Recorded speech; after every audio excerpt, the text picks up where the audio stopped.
Antarctica, the place where most explorers crack under pressure. The boss, Sir Ernest Shackleton, walked straight into it and dragged his crew back alive. In 1914, Shackleton set out to cross Antarctica. Sounds bold, but practically not more than a suicide mission. And then the inevitable has occurred. The pack ice didn't care. It crushed his ship, Endurance, like a tin can. Now he and 27 men were stranded on drifting ice, no GPS, no rescue, nothing. But instead of panicking, Shackleton made a brutal call.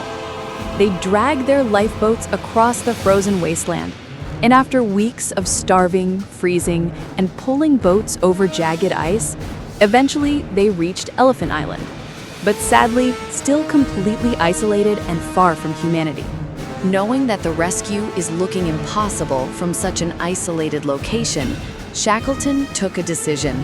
He took his tiny boat, the James Caird, following with 5 more men, and sailed towards the South Georgia Island, which is 1,300 kilometers from Elephant Island, through the roughest ocean on Earth, the Drake Passage, to get help.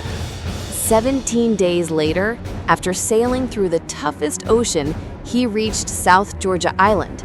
Then they crossed the mountains and the glaciers by foot, and after 36 hours of walking, he reached the whaling station and organized a rescue.